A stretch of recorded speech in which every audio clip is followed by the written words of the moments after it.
Assalamualaikum warahmatullahi wabarakatuh.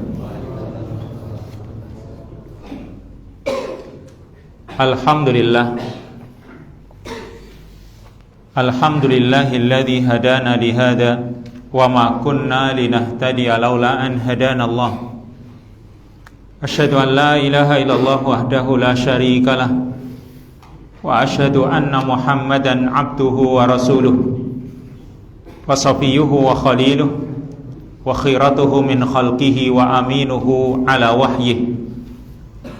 Salawatullah wa salamuhu alaihi wa ala alihi wa ashabihi wa man sara ala nahjihi wa ihtada bihadihi wa istanna bi sunnatihi ila yaumil qiyamah. Allahumma anfa'na bima 'allamtana wa 'allimna ma yanfa'una wa zidna ilman. Allahumma inna nas'aluka ilman nafi'an wa rizqan thayyiban wa amalan mutaqabbala. Ikhwani wa akhwati fillah rahimani wa rahmakumullah. Ikhwan dan akhwat hadirin saudara-saudaraku yang dirahmati oleh Allah. Pada kesempatan yang baik ini, alhamdulillah kita masih bisa melanjutkan kembali kajian rutin kita ini, masih dari kitab Fadlus Sabr, dan masih melanjutkan pembahasan tentang majalatu as-sabr, tentang bidang-bidang yang dihadapi dengan kesabaran. Dan masih dari poin yang kelima, di antara bidang-bidang yang dihadapi dengan kesabaran, yaitu as-sabru ala masyaqid dakwah ilallah ta'ala, bersabar menghadapi kesulitan dakwah. Ketika orang berdakwah mengajak ke jalan Allah Subhanahu wa ta'ala, maka tentu banyak sekali kesulitan yang dialaminya, dan itu membutuhkan kesabaran. Yang gambarannya, yaitu gambaran yang pertama atau poin yang pertama, berpalingnya manusia dari seorang dai, orang yang mengajak ke jalan Allah. Ternyata orang-orang yang diserunya, yang diajaknya, mereka berpaling. Sebagai contoh yang kita baca di sini, yaitu kelanjutan dari kemarin, yaitu hadis yang diriwayatkan oleh Bukhari dan Muslim tentang bagaimana kisah Nabi SAW dalam berdakwah, yaitu dari hadis Aisyah radhiyallahu anha, istri Nabi SAW, annaha qalat lin Nabi SAW. Aisyah bertanya kepada Nabi SAW, hal ata alaika yaumun kana ashadda min yaumi Uhud? Apakah pernah datang kepadamu hari, atau pernah engkau mengalami hari di mana hari itu asyadda, lebih berat, lebih sulit bagimu wahai Rasul, min yaumi Uhud, di hari ketika terjadi kekalahan dalam perang Uhud. Kita tahu yang namanya perang Uhud, kaum muslimin mengalami kekalahan dan banyak yang terbunuh, banyak yang terluka, ada yang terbunuh. Ada 70 para sahabat yang terbunuh, salah satunya paman Nabi SAW yang disebut dengan Sayyidus Syuhada, yaitu Hamzah bin Abdul Muttalib. Dia terbunuh, dan itu sangat menyakitkan Nabi SAW. Tapi adakah hari yang lebih berat, lebih sulit bagi engkau wahai Rasul dibanding hari ketika kekalahan dalam perang Uhud? Faqala, maka beliau menjawab, laqad laqitu min qaumiki ma laqitu, sungguh aku pernah menjumpai dari kaummu wahai Aisyah, malak itu sebagaimana yang telah aku jumpai, yaitu wa kana ashadda malakitu minhum yaumal aqabah, yang paling sulit aku jumpai dari mereka yaumal aqabah, di hari Aqabah. Aqabah ini sebuah tempat yang ada di Taif. Ya, sesuai dengan namanya. Ada juga nama perjanjian Aqabah atau Bai'atul Aqabah, ya. Tapi ini Aqabah yang dimaksud di sini adalah tempat yang ada di daerah Taif, dan sesuai dengan namanya. Aqabah itu artinya kan yang sulit gitu. Seperti dalam surat Al-Balad, ya, falaqatahamal aqabah wa ma adraka mal aqabah fakku raqabah. Aqabah itu artinya jalan yang sulit. Falaqtahamal aqabah, maka kamu benar-benar akan menempuh jalan yang sulit. Wa ma adraka mal aqabah, tahukah kamu wahai Muhammad apa itu jalan yang sulit? Yaitu fakku raqabah, membebaskan budak, dan seterusnya. Intinya ini hari Aqabah, yaitu kisahnya id aradtu nafsi ala ibni abdi yalil ibni abdi kulal falam yujibni ila ma aradtu. Aku menawarkan diriku, artinya aku menawarkan diriku kepada mereka supaya mereka masuk Islam, kepada kelompok Ibnu Abdi Yalil atau Bani Abdi Yalil Ibni Abdi Kulal. Jadi Nabi SAW datang ke tempatnya mereka, perkampungannya Bani Abdi Yalil bin Abdi Kulal, daerah Taif ini. Ini terjadi di tahun ke-10 kenabian, setelah Nabi SAW mengalami peristiwa yang juga menyedihkan, yaitu meninggalnya pamannya Nabi, yaitu Abu Thalib, dan juga istri Nabi Khadijah radhiyallahu anha. Maka beliau itu seperti tidak ada jalan untuk berdakwah di Mekah, kayak sudah nggak ada kesempatan. Mereka sudah menutup semua jalan untuk menerima dakwah Nabi SAW. Maka beliau berusaha untuk keluar, ekspansi keluar, yaitu beliau menuju ke Taif, tempat yang jauh 150 km, dan tempatnya pegunungan. Pegunungannya pegunungan batu-batuan, dan ini sangat sulit jalan untuk ke sana. Tapi Nabi SAW berusaha. Ternyata apa? Falam yujibni ila ma aradtu. Mereka itu tidak memenuhi ajakanku. Bahkan mereka sampai mengolok-olok Nabi SAW, menyuruh anak-anak mereka untuk melempari Nabi SAW. Maka fantolaktu wa ana mahmumun ala wajhi. Aku pergi dalam keadaan mahmumun ala wajhi. Aku mengalami kesedihan. Kesedihan itu nampak di wajahku. Falam astafik illa biqarnis sa'alib. Maka aku tidak sadar kecuali ketika berada di daerah Qarnus Sa'alib, sudah di luar Taif. Farafa'tu ra'si fa idza ana bi sahabatin qad adallatni. Maka aku mengangkat kepalaku, menengadahkan kepalaku, ternyata di atas kepalaku ada sahabah, ada awan, ada mendung yang telah menaungiku, kata Nabi. Fanadartu fa idza fiha Jibril. Maka aku melihat ke arah mendung tersebut, ternyata di mendung itu ada malaikat Jibril. Fanadani, maka dia memanggilku. Faqala innallaha azza wa jalla qad sami'a qawla qaumika lak. Kata Jibril, sesungguhnya Allah azza wa jalla telah mendengar ucapan kaummu kepadamu, yaitu ucapan orang-orang Taif yang mereka mengolok-olok kamu, mengusir kamu. Allah itu maha mendengar ucapan mereka kepadamu. Wa maraddu alaik, jawaban mereka kepadamu juga Allah maha mendengar. Wa qad ba'asa ilaika malakal jibali ta'murahu bima syi'ta fihim. Dan Allah telah mengutus kepadamu malaikat penjaga gunung, supaya kamu perintahkan dia dengan apa yang kamu inginkan. Qala, Nabi menuturkan, fanadani malakul jibal wa sallama alayya. Maka malaikat penjaga gunung memanggilku dan dia mengucapkan salamnya kepadaku. Summa qala, kemudian malaikat penjaga gunung mengatakan, ya Muhammad, innallaha qad sami'a qawla qaumika laka. Wahai Muhammad, sesungguhnya Allah telah mendengar ucapan kaummu kepadamu. Wa ana malakul jibal wa qad ba'asani rabbuka ilaika litamurani bi amrik. Dan aku ini malaikat penjaga gunung.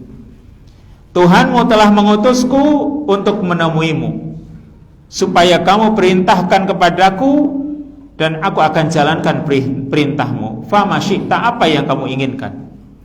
In syi'ta an utbiqa alaihim al-ahsyabain, jika engkau mau aku timpakan kepada mereka 2 gunung. Ini penawarannya malaikat penjaga gunung kepada Nabi SAW. Faqala Rasulullah SAW, maka Rasulullah SAW mengatakan, bal arju an yukhrijallahu min aslabihim man ya'budullaha wahdahu la yusyriku bihi syai'an. Tidak, bahkan aku berharap agar Allah mengeluarkan dari keturunan-keturunan mereka orang-orang yang beribadah kepada Allah semata, tidak menyekutukannya dengan suatu apapun. Ini dakwahnya Nabi sallallahu alaihi wasallam. Ternyata beliau sampai diolok-olok, dilempari sampai dengan batu, diusir, digelandang oleh anak-anak seperti orang gila. Ini yang sangat menyakitkan Nabi sallallahu alaihi wasallam ketika beliau berdakwah. Dan seperti itulah yang namanya sunnatullah, sunnatul anbiya fid dakwah. Sunnahnya para nabi ketika berdakwah seperti itu keadaannya. Jadi ini poin yang pertama. Keadaan umat yang mereka itu menolak atau berpaling dari dai yang mengajak kepada mereka. Ini kesulitan, gambaran kesulitan dalam berdakwah. Lalu gambaran kesulitan yang kedua, wa tatamassalu mata'ibud da'fa fi adan nasi bil qauli awil fi'l. Dan tergambar kepayahan dakwah itu pada adan nas, gangguan manusia, penganiayaan manusia bil qauli wal awil fi'l, baik dengan ucapan maupun perbuatan. Jadi mereka, kalau ini tadi yang pertama menolak ya, mereka tidak mau mengikuti ajarannya para nabi dan para rasul. Kalau ini mereka bahkan mengganggu, menganiaya seorang yang mengajak ke jalan Allah. Maka dikatakan falaisa asyaddu ala nafsir rajulil mukhlis fi da'watihil bari minal hawa al muhib li khairin nas min an yamhadolahum an-nus au yumahhidolahum an-nus fayattahimuhu bima laysa fi. Maka tidak ada yang lebih berat bagi jiwa seorang yang ikhlas dalam dakwahnya, yang dia berlepas diri dari hawa nafsu dan dia menginginkan kebaikan untuk orang lain, dibanding ketika dia penuh dengan keikhlasan memberikan nasihat kepada mereka, ternyata fayattahimuhu bima laysa fihi, mereka menuduhnya dengan tuduhan-tuduhan yang tanpa alasan. Jadi di sini mereka ketika diajak kepada kebaikan malah membalas dengan ucapan-ucapan yang tidak baik, yaitu menuduhnya dengan berbagai macam tuduhan. Jadi namanya bentuk gangguan, penganiayaan dengan ucapan, atau mungkin nanti juga dengan perbuatan. Wa an yad'uhum ila sabili rabbih bil hikmati fayarudduhu bil quwwah. Ketika dai ini mengajak mereka ke jalan Allah, ke jalan Rabb-nya dengan hikmah, dengan penuh kebijaksanaan, fayarudduhu bil quwwah, ternyata mereka menolaknya dengan kuat. Wa ya'iduhum bil husna fayastaqbiluhu bis sau'a. Dia menasihati mereka dengan kebaikan-kebaikan, tapi mereka menghadapinya dengan kejelekan. Wa yujadiluhum billati hiya ahsan fayuqawimuhu billati hiya ahsan. Dia berusaha mendebat mereka dengan cara yang lebih baik, tapi mereka melawannya dengan cara yang lebih buruk. Wa yadullahum 'alal khair aw yadulluhum 'alal khair, dia berusaha menunjukkan mereka kepada kebaikan. Fayaqdifuhu bisyarr, ternyata mereka menuduhnya dengan kejelekan atau dengan keburukan. Wa yasda'u fihim bi kalimatil haq, dia dengan terang-terangan, ini dai-nya ya, dengan terang-terangan menyampaikan kalimat hak, kalimat kebenaran. Fala yasma'u minhum illa kalimatul batil, maka tidak didengar dari mereka kecuali kalimat kebatilan.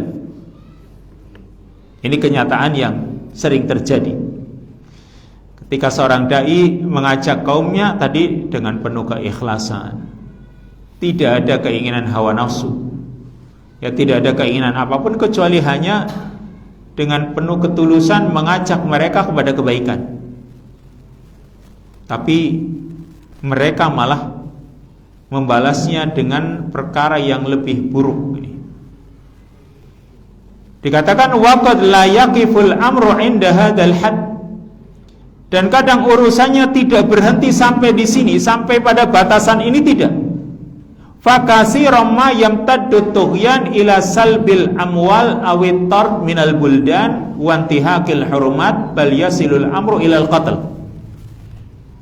Ya, urusannya tidak sampai di sini saja, banyak yang kadang berlanjut sampai mereka mendolimi dengan cara menjarah hartanya para nabi, para rasul, atau orang-orang yang mengajak ke jalan Allah, atau mengusir dari negerinya, dan juga merusak kehormatannya, bahkan sampai urusannya kepada al-qatl, pembunuhan, sampai dai-nya dibunuh atau nabi dan rasulnya dibunuh, sebagaimana sudah kita terangkan kemarin. Nabi Zakaria dan Nabi Yahya itu dibunuh. Salah apa coba? Nabi Zakaria, Nabi Yahya cuma mengajak mereka kepada kebenaran, menyampaikan wahyu dari Allah Subhanahu wa taala. Tentu ketika mereka menyampaikan dengan kalimat yang lembut, tapi mereka malah dibunuh. Dan ini betul-betul dibunuh, ini dua orang nabi ini, ayah dan anaknya, Nabi Zakaria dan Nabi Yahya, dibunuh oleh kaumnya. Termasuk Nabi Isa alaihi salam, yang mereka ingin menyalibnya, mereka ingin disalib Nabi Isa ini. Tapi Allah Subhanahu wa taala selamatkan Nabi Isa alaihissalam. Tapi mereka meyakini Nabi Isa itu sudah disalib gitu. Ya, mereka merasa sudah menyalib Nabi Isa, sehingga keyakinan mereka ya sampai sekarang disalibnya Nabi Isa itu untuk menebus dosa manusia. Itu keyakinan mereka sampai sekarang. Tapi Allah Subhanahu wa taala membantahnya di dalam Al-Qur'an. Allah mengatakan, "Wa ma qataluhu wa ma salabuhu walakin syubbiha lahum." Mereka tidak membunuh Nabi Isa, mereka juga tidak menyalibnya, akan tapi diserupakan dengan yang lain. Intinya ini ya, perkara yang dihadapi oleh para duat, para dai, bahkan para nabi, para rasul tadi, baik berupa ucapan atau perbuatan yang itu mengganggu dan menganiaya. Dikatakan wa hadza ma aqsamal Qur'anu ala wuqu'ihi lidda'in ila Allah, dan ini yang dinyatakan dengan sumpah oleh Al-Qur'an akan terjadinya hal itu bagi para dai yang menyeru ke jalan Allah, haitsu khataba bidzalikal mu'minin liwattinu anfusahum, ketika Allah mengajak bicara orang-orang yang beriman untuk memantapkan, atau supaya mereka memantapkan hati mereka ala sabr at-tawil, untuk terus bersabar, untuk memiliki kesabaran yang panjang begitu. Allah mengatakan dalam surat Ali Imran ayat 186, Allah mengajak bicara orang-orang yang beriman, la tublawunna fi amwalikum wa anfusikum wa la tasma'unna minal ladina utul kitaba min qablikum wa minal ladina asyraku adan katsira wa in tasbiru wa tattaqu fa inna dzalika min azmil umur. Kata Allah, la tublawunna fi amwalikum, sungguh kalian benar-benar akan diuji dalam urusan harta benda kalian dan juga jiwa raga kalian. Ya, namanya orang berdakwah, ujiannya ujian harta ada, ujian jiwa juga ada, mungkin sakit atau terbunuh atau yang lain. Dan juga wala tasma'unna minal ladzina utul kitaba min qablikum, kalian benar-benar akan mendengar dari orang-orang yang telah diberi kitab sebelum kalian, wa minal ladzina asyraku, dan dari orang-orang musyrik. Apa yang kalian dengar? Adan katsira, gangguan yang banyak. Jadi kalian akan dengar dengan pendengaran kalian, dengan telinga kalian, ucapan-ucapan mereka yang menyakiti, atau melihat perbuatan mereka yang menyakiti. Maka Allah memberikan solusi, wa in tasbiru wa tattaqu fa inna dzalika min azmil umur. Jika kalian bersabar dan bertakwa, maka itu termasuk urusan yang sangat diutamakan, atau perkara yang menjadi kewajiban. Sabar itu menjadi kewajiban, sabar dan bertakwa. Jadi ini ya sudah menjadi sunnatullah. Orang yang mengajak kepada kebaikan ya pasti ada suara-suara yang sumbing, istilah suara-suara yang tidak baik, karena mereka tidak ridho yang namanya kebenaran itu tersebar. Siapa yang tidak ridho? Ya syayatin, setan-setan, baik dari bangsa jin maupun dari bangsa manusia. Wa min huna amarallahu rasulahu an yasbira ala idai qaumihi bimisli qaulihi ta'ala wasbir ala ma yaquluna wahjurhum hajran jamila. Maka dari sini Allah Subhanahu wa ta'ala memerintahkan Rasulnya agar bersabar menghadapi penganiayaan kaumnya. Jadi Rasul yang memang beliau adalah manusia yang penyabar masih diperintahkan oleh Allah untuk bersabar menghadapi penganiayaan kaumnya. Bimisli qaulihi ta'ala, seperti firman Allah Ta'ala, wasbir ala ma yaqulun, bersabarlah kamu wahai Muhammad menghadapi apa yang mereka katakan. Bayangkan Nabi itu sejak kecil kan gak pernah bohong, gak pernah dusta sama sekali, sehingga sampai dijuluki as-sadiq al-amin, sadiq, orang yang jujur gitu, orang yang selalu benar, gak pernah bohong sama sekali. Tidak pernah terlintas dalam pikiran orang Nabi Muhammad berbohong, dan orang yang amanah. Tapi begitu beliau menyampaikan dakwahnya, mengajak ke jalan Allah supaya mereka mengucapkan la ilaha illallah, tuduhannya macam-macam. Dituduh tukang sihir, penyair, orang gila, ya, dan lain sebagainya, tuduhan-tuduhan yang beragam macamnya, yang itu tidak pantas karena sebelumnya mereka nggak pernah mengatakan kalimat itu. Tapi begitu beliau menyampaikan dakwah kepada tauhid, sudah tuduhan-tuduhan itu beragam macamnya. Ini tadi sudah menjadi sunnatullah. Makanya Nabi sallallahu alaihi wasallam diperintahkan oleh Allah, wasbir ala ma yaqulun wahjurhum hajran jamila, jauhi mereka dengan cara yang baik, jauhi mereka dengan cara yang indah gitu. Urusan peribadatan mereka tinggalkan, tapi tetap saja ya, berusaha mengajak mereka kepada kebaikan. Bukan kebencian itu kepada orangnya, tapi kepada perbuatan mereka yang memang bertentangan dengan perintah Allah Subhanahu wa ta'ala. Wal anbiya jami'an yumassiluna hadan naw'a minas sabr, dan semua para nabi itu mereka mempraktekkan salah satu macam dari kesabaran ini, yaitu menghadapi gangguan atau penganiayaan kaumnya. Ini semua para nabi. Makanya tadi menjadi sunnatullah yang ada pada para nabinya.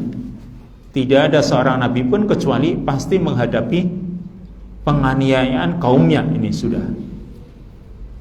Jangan dikira Nabi Musa tidak pernah. Banyak ayat-ayat yang menerangkan Nabi Musa juga menghadapi kaumnya yang mereka mengganggu Nabi Musa. Atau misalnya Nabi Sulaiman yang dia seorang nabi dan rasul sekaligus seorang raja, dia juga punya gangguan-gangguan dari kaumnya. Itu sunnatullah yang ada pada para nabi. Jadi tidak seorang nabi pun kecuali menghadapi kesabaran untuk hal yang seperti ini. Walihada haqqallahu ala lisanihim hadzal qaul raddan ala aqwamihim.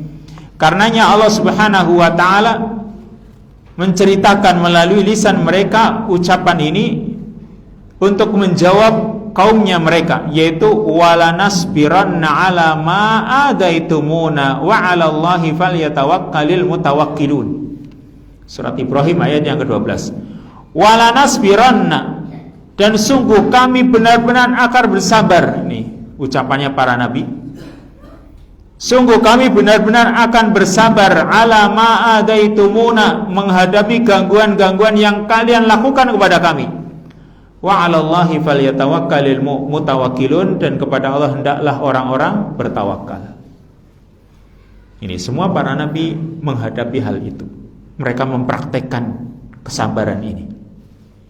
Terusnya, wa 'azzallahu khatama rusulihi, dan Allah juga menghibur penutup para rasulnya, yaitu Nabi Muhammad sallallahu alaihi wasallam, bima hadasa li ikhwanihi min qablihi, beliau atau Allah Subhanahu wa taala menghibur Nabi sallallahu alaihi wasallam dengan apa yang telah terjadi pada saudara-saudara beliau min qablihi sebelumnya. Maksudnya saudara-saudara Nabi dari para nabi sebelumnya. Ya, para nabi sebelumnya mereka itu seperti ini, maka engkau wahai Muhammad harusnya mengambil ibrah. Yang kamu hadapi kalau dibanding dengan mereka itu masih belum seberapa. Nah, berarti maksudnya Allah menghibur beliau dengan apa yang telah terjadi pada para rasul sebelumnya untuk membandingkan. Karena begini, kalau kita itu mengalami katakanlah musibah, tapi kita bandingkan dengan orang lain yang musibahnya lebih berat, setidaknya musibah kita itu akan lebih ringan dalam hati ya. Meskipun ya berat sih tetap berat, tapi ketika membandingkan dengan yang lebih berat itu akan terasa ringan. Demikian pula dalam urusan ibadah sekarang ya. Kalau kita itu melakukan ibadah, lalu kita bandingkan ibadah kita dengan ibadahnya orang-orang dahulu, maka kita itu akan merasa ringan. Makanya misalnya puasa. Allah mengatakan ya ayyuhalladzina amanu kutiba alaikumusiyam kama kutiba alal ladzina min qablikum la'allakum tattaqun. Diwajibkan atas kalian berpuasa.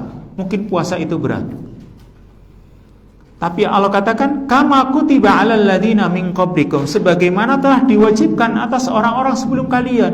Berarti yang puasa itu bukan cuma umatnya Nabi Muhammad, umat-umat dahulu juga puasa. Dan ketika mereka mampu, kita juga mampu. Sehingga kalau kita mengetahui orang-orang dahulu juga puasa, itu setidaknya mengurangi beban dalam hati kita. Oh, mereka juga mampu, berarti kita juga pasti mampu. Maka seperti itu pula ketika Nabi SAW disuruh untuk mengambil ibrah dari para rasul sebelumnya. Allah Subhanahu wa taala mengatakan walaqad kudzibat rusulun min qablika fasabaru ala ma kudzibu wa udu hatta atahum nasruna wala mubaddila likalimatillah. Surat Al-An'am ayat yang ke-34. Walaqad kudzibat rusulun min qablik, dan sungguh telah didustakan para rasul sebelummu wahai Muhammad. Fasabaru ala ma kudzibu, maka mereka bersabar menghadapi pendustaan yang dilakukan oleh kaumnya, wa udu, dan penganiayaan mereka, hatta atahum nasruna, sehingga datang kepada mereka pertolongan kami. Wala mubaddila li kalimatillah, dan tidak ada yang bisa merubah kalimat-kalimat Allah. Ini Rasul disuruh mengambil ibrah dari para Rasul sebelumnya. Kita juga harusnya seperti itu. Makanya membaca sirah nabawiyah, sirahnya para sahabat, sirahnya para salafun salih, itu ada sisi pentingnya mengambil ibrah. Jadi belajar sejarah itu penting ya, karena kita bisa mengambil ibrah ketika menghadapi yang seperti ini. Dulu lebih parah lagi gitu. Ketika sesuatu yang mungkin kita rasakan berat, dulu itu lebih berat lagi. Nah, seperti itu. Terusnya wa min atba'ir rusul dzakara lana al-Qur'an lahuna masalan ra'i'an yatajalla fi saharati fir'aun. Dan di antara wa min atba'ir rusul, di antara para pengikutnya rasul, pengikutnya para rasul, Al-Qur'an menyebutkan kepada kita, menjelaskan kepada kita di sini suatu contoh ra'i'an yang sangat indah. Ya, Al-Quran menyebutkan contoh yang sangat indah yang nampak jelas pada para tukang sihirnya Fir'aun ketika mereka masuk Islam.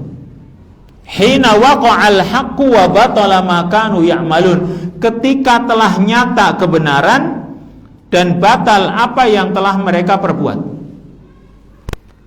Jadi tukang-tukang sihir itu setelah mengakui, menyadari sisi kekurangan mereka atau kelemahan sihir mereka dibanding punya Nabi Musa, karena mereka yakin ketika mereka melemparkan tambang-tambang itu ya, hibaluhum wa isiyuhum, tambang dan tongkat mereka lemparkan kan, Maka mereka yakin ini cuma sihir itu mengelabui mereka. Orang-orang yang melihat kelihatannya yas'a, tambang-tambang itu bergerak, tapi mereka yakin ini tambang, tapi dalam pandangan orang itu bergerak sehingga mereka ketakutan kan gitu. Tapi mereka masih yakin ini cuma sihir mengelabui pandangan mata orang lain. Nah, begitu Nabi Musa melemparkan tongkatnya, berubah menjadi ular hayatun tas'a, ya, ular yang bergerak. Ini ular memakan semua tongkat-tongkat dan tambang-tambang mereka, dan mereka yakin ini bukan sihir ini. Kalau sihir nggak kayak gini, karena mereka sudah istilahnya tingkat sihirnya tingkat dewa gitu, istilahnya gitu, tapi tingkat tinggi gitu. Tapi mereka yakin oh ini bukan sihir ini mukjizat ini dari Sang Pencipta kalau yang seperti ini. Sehingga mereka mengakui. Nah, ternyata fa'alanu imanahum, mereka menyatakan keimanan mereka bi Rabbi Musa wa Harun, dengan Tuhannya Nabi Musa dan Nabi Harun. Wa indaha qala lahum Fir'aun, di saat para tukang sihir ini menyatakan keimanan mereka, maka Fir'aun mengatakan kepada mereka, kepada para tukang sihir, amantum bihi qabla an adana lakum inna hadza lamakrum makartumuhu fil madinati litukhriju minha ahlaha fasawfa ta'lamun. Kata Firaun, amantum bihi, apakah kalian beriman kepadanya, kepada Nabi Musa, qabla an adana lakum, sebelum aku berikan izin kepada kalian. Inna hadza lamakrum makartumuh, sungguh ini adalah makar, tipu daya yang kalian telah lakukan, kalian telah rencanakan fil madinati, di kota ini, yaitu kota Mesir ini, litukhriju minha ahlaha, supaya kalian usir, supaya kalian keluarkan penduduknya dari negeri ini. Fasawfa ta'lamun, kata Fir'aun kepada mereka, kelak kalian akan mengetahui. Artinya dia mengancam kepada para tukang sihirnya yang telah beriman dan tidak meminta izin dulu, tidak meminta restu dulu kepada Fir'aun. Mereka menyatakan keimanan. Karena keimanan itu kalau sudah begitu masuk, ya udah yang lain itu terkalahkan kan itu. Karena mereka itu yakin, tukang-tukang sihir itu tadi yakin bahwasanya yang dibawa oleh Nabi Musa ini kebenaran yang mutlak, sehingga mereka langsung mengakuinya. Nggak perlu minta izin dulu kepada Fir'aun. Nah, Fir'aun merasa dilangkai, ya, mengancam mereka. Apa kata Fir'aun? La uqatti'anna aydiyakum wa arjulakum min khilafin summa la usallibannakum ajma'in. Kata Fir'aun, sungguh akan aku potong-potong tangan-tangan kalian. La uqatti'anna, bukan cuma la aqta'anna. Aku akan potong-potong. Potongnya bukan cuma sekali, tapi potong-potong, diperidili. Ya. Aidiyakum, tangan-tangan kalian, wa arjulakum, dan kaki-kaki kalian, min khilafi, dengan cara bersilang, dengan cara silang. Summa la usallibannakum ajma'in, kemudian aku akan menyalib kalian semua. Ini ya tantangan bagi para pengikutnya para rasul, yaitu tukang sihir yang masuk Islam, yang mengakui keimanan mereka. Ternyata tantangannya berat ini, yaitu akan dipotong, akan dicincang, dan juga akan disalib. Maka kalau orang yang imannya lemah, daripada mati kan begitu. Famada kana mauqifus saharati iza hadzal wa'idil hadir min malakin jabbar yaqulu linnas ana rabbukumul a'la. Coba bagaimana sikap para tukang sihir yang masuk Islam ini menghadapi ancaman yang batil dari seorang raja yang zalim, yang kejam, yang dia mengatakan kepada manusia, aku ini Tuhan kalian yang tinggi. Maka laqad waqafu amama jabarutu fir'aun sa'ilina Allah ta'ala an yufrigha alaihim sabran. Maka mereka, para tukang sihir yang sudah masuk Islam ini, mereka tetap tegar, ya, berdiri dengan tegar di hadapan kedolimannya Fir'aun. Mereka memohon, meminta kepada Allah Ta'ala agar Allah melimpahkan kepada mereka kesabaran. Berarti di sini nih sabarnya menghadapi penganiayaan orang ini. Mereka memohon kepada Allah agar Allah anugerahkan kesabaran, yatahammaluna bihil adab, sehingga mereka bisa bersabar menghadapi ujian atau menghadapi penganiayaan, yang menghadapi azab. Wa yastaqbiluna bihil makarih wa alla yazigha wa alla yuzigh qulubahum ba'da idh hadahum. Dan mereka hadapi perkara-perkara yang tidak disukai, dan juga agar Allah Subhanahu wa taala tidak wa alla yuzigh qulubahum, dan agar Allah tidak memalingkan hati mereka setelah Allah berikan petunjuk. Ini para tukang sihirnya Fir'aun ya, menghadapi kedolimannya Fir'aun, ancaman yang begitu berat. Mereka mengatakan, wa min huna qalu, mereka berdoa, ini doa mereka dalam surat Al-A'raf di ayat yang ke-125 dan 126. Inna ila rabbina munqalibun wa ma tanqimu minna illa an amanna bi ayati rabbina lamma ja'atna rabbana afrigh alaina sabra wa tawaffana muslimin. Kata mereka, inna ila rabbina munqalibun, sesungguhnya kami akan kembali kepada Rabb kami. Kalau kalian menyiksa kami, wahai Fir'aun dan bala tentaranya, kalian akan menghukum kami, bahkan tadi akan memotong-motong tangan dan kaki dengan cara silang, ya kami juga pasti akan mati dan kami akan kembali kepada Rabb kami. Wa ma tanqimu minna illa, dan kamu tidak menyiksa kami, kamu tidak menyalahkan kami kecuali hanya karena kami beriman dengan ayat-ayat Tuhan kami. Lamma ja'atna, setelah ayat-ayat itu datang kepada kami. Rabbana afrigh alaina sabran, wahai Rabb kami, limpahkanlah kepada kami kesabaran, wa tawaffana muslimin, dan wafatkan kami dalam keadaan muslim. Ini contoh ya kesabarannya tukang-tukang sihirnya Fir'aun yang mereka sudah masuk Islam. Jadi ini namanya tantangan dakwah, menghadapi penganiayaan kaumnya, baik dalam bentuk ucapan maupun perbuatan, atau penganiayaan yang bersifat nampak atau berupa amalan. Terusnya contoh yang lain, yaitu wa akhrajal Imam Muslim min hadisi Suhaib. Imam Muslim meriwayatkan hadis dari Suhaib Ar-Rumi, anna Rasulullah sallallahu alaihi wasallam qala, Rasulullah sallallahu alaihi wasallam bersabda, kana malikun fi man kana qablakum wa kana lahu sahir. Ada seorang raja di antara orang-orang sebelum kalian, dan dia raja ini memiliki tukang sihir. Ini kisahnya ma'ruf ya dalam hadis, cuma ini nanti diterangkan. Ya, kisah seorang ghulam, seorang anak muda yang awalnya dia belajar sihir, kemudian dia juga belajar ilmu agama, sehingga dia mengenal agama, mengenal syariat. Lalu setelah dia membanding-bandingkan, ternyata ilmu agamanya itu lebih kuat gitu. Artinya karena dalam fitrahnya dia itu lebih cenderung kepada ilmu agamanya dan ilmu sihirnya, maka dia anggap itu bukan ilmu. Sehingga dia, singkat cerita, dia berdakwah, mengajak kaumnya mengenal Allah Subhanahu wa taala, mengajak kaumnya supaya menyembah Allah, supaya beribadah kepada Allah, tidak menyembah raja di zaman itu.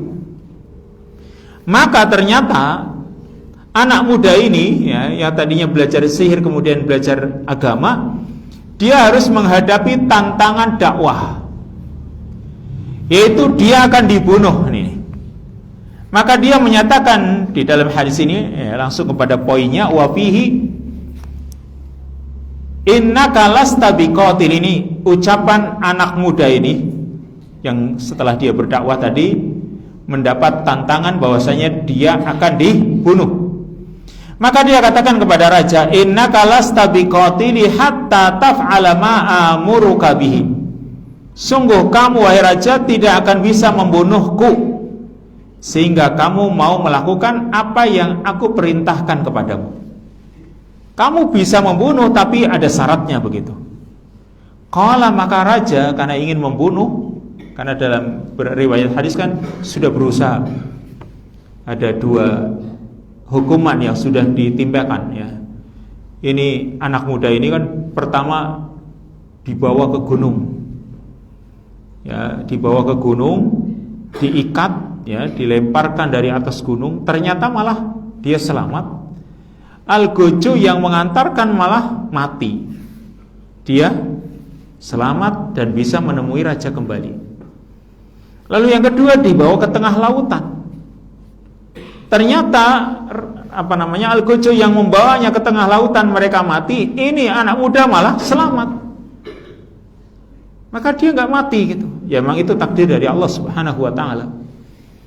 Sehingga setelah dia tidak bisa dibunuh istilahnya, maka dia mengatakan, kamu tidak akan bisa membunuhku sehingga kamu melakukan apa yang aku perintahkan. Maka sang raja ini pun bertanya, wa ma huwa, apa itu? Biar kamu mati kan gitu maksudnya. Apa yang kamu inginkan aku turuti biar kamu mati. Qala, kata anak muda ini, tajma'un nasa fi sa'idin wahid wa taslubuni ala jid'in. Yaitu kamu kumpulkan manusia, wahai raja, kamu kumpulkan manusia di sa'idin wahid, satu tempat yang luas. Wa taslubuni ala jid'in, dan kamu salib diriku di atas pohon kurma atau batang pohon kurma. Summa khud sahman min kinanati, kemudian ambillah satu anak panah dari sarung anak panahku. Summa ta'iz sahma fi kabidil qaus, kemudian letakkan anak panah itu di tengah busur, artinya siap mau dilepas. Tapi sebelum melepas, summakul, ucapkan olehmu bismillahi rabbil ghulam, ucapkan dengan keras bismillahi rabbil ghulam, dengan nama Allah Tuhannya anak muda ini. Sumarmini, kemudian kamu lepas anak panah itu, lemparkan ke aku, arahkan ke arah diriku. Kata anak muda ini, fa innaka idza fa'alta dzalik qataltani, kalau kamu mau melakukan hal itu kamu bisa membunuhku. Maka ini pun dipenuhi. Yang ini tentunya dalam hal ini anak muda ini atas bimbingan Allah Subhanahu wa taala ya. Bukan berarti dia mati bunuh diri, bukan. Memberitahukan kepada raja bagaimana cara membunuhnya. Tapi ada sisi kemaslahatan yang besar yang dia ingin tunjukkan. Fajama'an nas fi sa'idin wahid, maka sang raja mengumpulkan manusia di satu tempat yang luas, wa salabahu ala jid'in, dan menyalibnya di atas pohon kurma. Summa akhadha sahman min kinanatihi, kemudian sang raja mengambil satu anak panah dari sarungnya, dari tempatnya. Summa wada'a sahmu fi kabidil qaus, kemudian menempatkan anak panah ini di tengah busur. Summa qala, kemudian dia mengucapkan dengan kalimat yang keras, bismillahi rabbil ghulam, dengan nama Allah Tuhannya anak ini. Berarti dia sebagai raja yang tadinya dia mengaku Tuhan, dia sekarang malah mengucapkan dengan nama Allah Tuhannya anak muda ini. Berarti dia mengakui ada Tuhan begitu. Bahkan dia sampai menyatakan dengan keras dengan nama Allah Tuhannya anak ini, sehingga didengar oleh rakyatnya. Summa ramahu fawaqa'a as-sahmu fi sadghihi, kemudian dia melempar anak panah itu lalu mengena pada pelipis anak muda tersebut. Fawada'a yadahu fi sadghihi fi mawdi'is sahm, maka anak muda itu meletakkan tangannya pada pelipisnya di tempat terkenanya anak panah. Famata, maka anak muda ini pun meninggal dunia. Lihat, kalau cuma sampai di sini ya ceritanya ya, apa sih manfaatnya? Ternyata luar biasa. Begitu dia meninggal dunia, faqalan nas, maka manusia mengatakan, amanna bi rabbil ghulam, kami beriman kepada Tuhannya anak muda ini. Ya, karena yang telah membunuhnya yaitu Tuhannya anak muda ini, yang berarti mereka semua beriman jadinya. Yang tadinya ragu-ragu karena sang raja sendiri sudah menyebut Tuhannya adalah Tuhannya anak muda itu. sehingga mereka semua beriman. Amanna bi rabbil ghulam, dengan pernyataan yang keras terdengar gemuruh istilahnya. Amanna bi rabbil ghulam. Nah, berarti mereka semua jadi beriman. Orang-orang yang tadinya nggak tahu, orang-orang yang masih ragu-ragu, mereka jadi yakin keimanan mereka dengan jumlah yang begitu banyak karena dikumpulkan sengaja.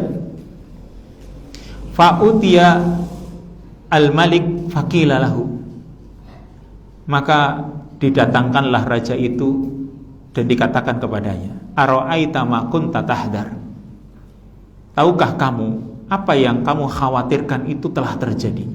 Qad, ini sungguh telah terjadi yang kamu khawatirkan, yaitu wallahi nazala bika hadaruka qad amanan nas, telah terjadi apa yang kamu khawatirkan, yaitu orang-orang sudah beriman, semuanya sudah mengakui Tuhannya itu bukan kamu wahai raja, tapi Tuhannya adalah Tuhan mereka adalah Tuhannya anak muda tersebut.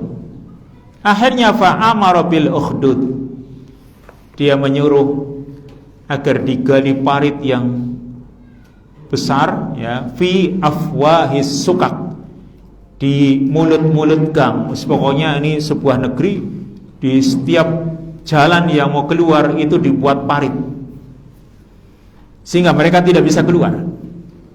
Fakhuddat wa udriman niran, digalilah parit dan dinyalakan api.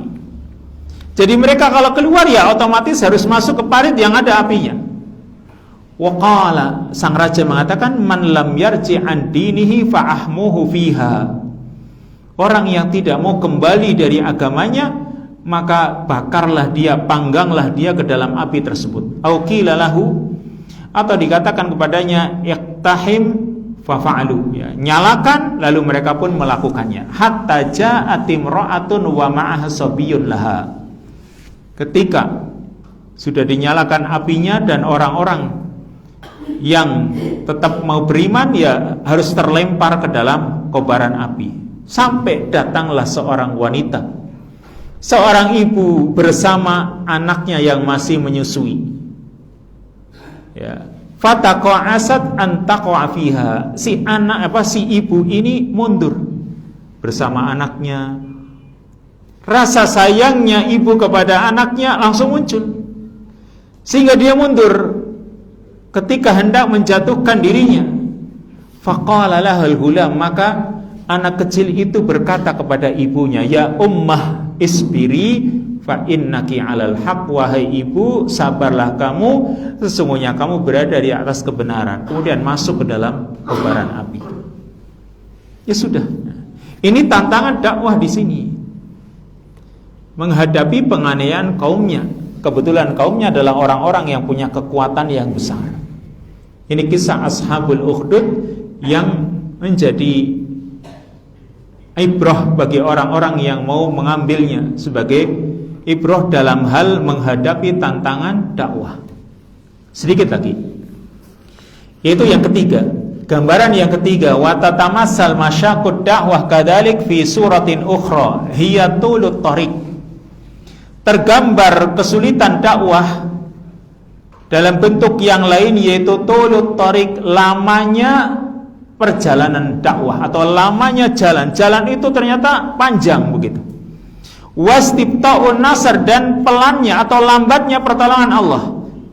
Yang namanya dakwah kadang kok dakwahnya lama gitu, kemudian kok pertolongan Allah tidak turun-turun. Mungkin kadang di antara kaum muslimin, mengapa ya kaum muslimin tidak bersatu gitu? Kalau bersatu Idul Fitri satu, kenapa sih ya? Nah, itu mungkin orang kan merasa kok dakwah sulit banget kan, itu menyatukan kaum muslimin sulit. Ya memang ini jalannya panjang gitu. Pertolongan Allah kadang lambat, orang menganggap itu lambat. Faqad ja'alallahu al-'aqibata lil muttaqin.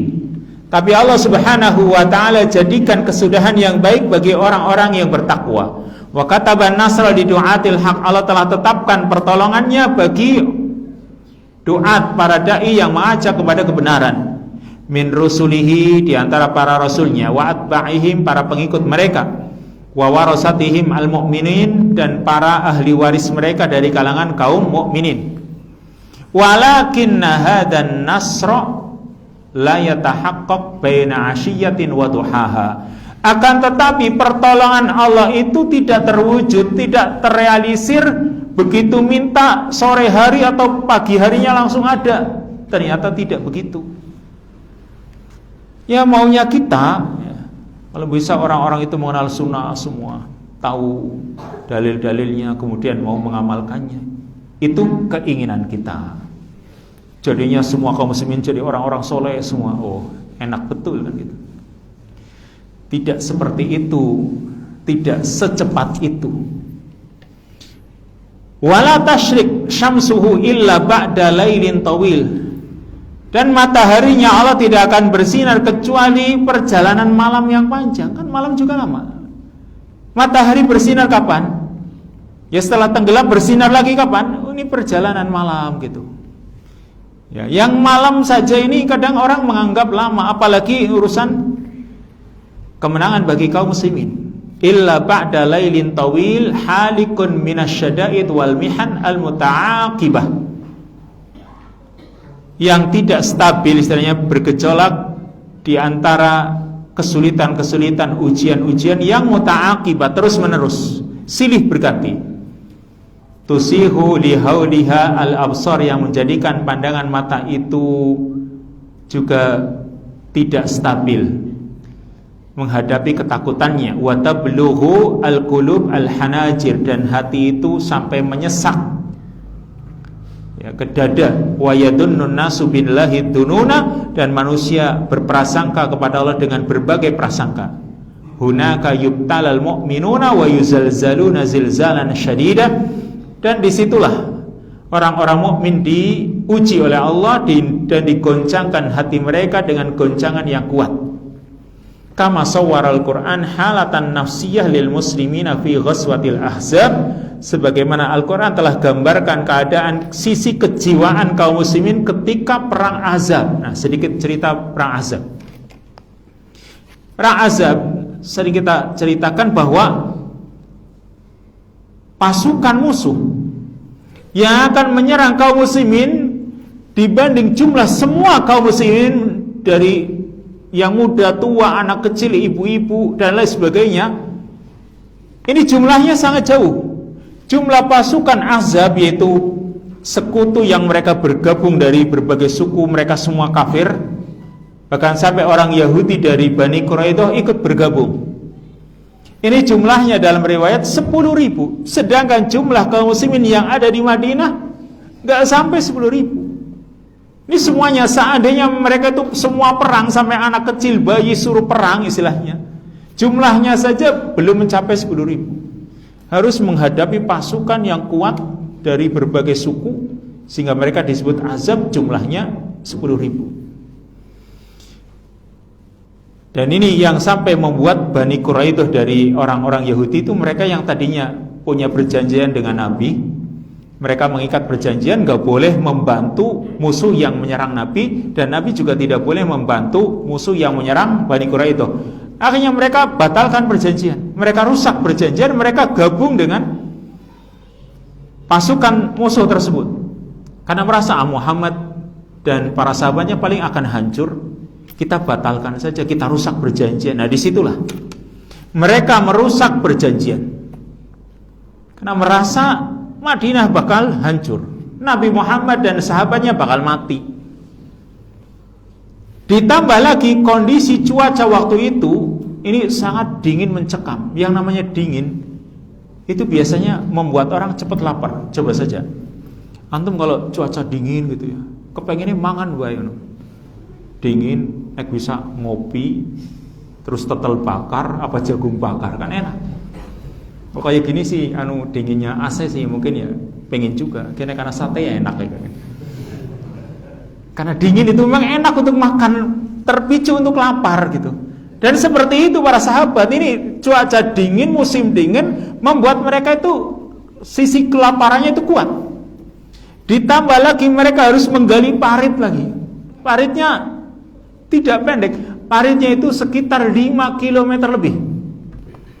Ya, kalau kita baca sejarah perang Ahzab itu, parit yang digali itu jauh 5 kilo. Mereka harus menggali terus-menerus berhari-hari. kondisi dingin lagi. Dan mereka terus berjaga setiap malamnya, setiap saatnya tuh, pagi, siang, sore, malam mereka jaga terus. Dan itu yang membuat mereka itu luar biasa kepayahan, ini ujian yang berat ini. Maka Allah mengatakan dalam surat Al-Baqarah ayat yang ke-214, Am hasibtum an tadkhulul jannata walamma ya'tikum masalul ladzina khalau min qablikum massathumul ba'sa'u wadh-dharra'u wazulzilu hatta yaqula ar-rasulu wal ladzina amanu ma'ahu mata nasrullah ala inna nasrallahi qarib.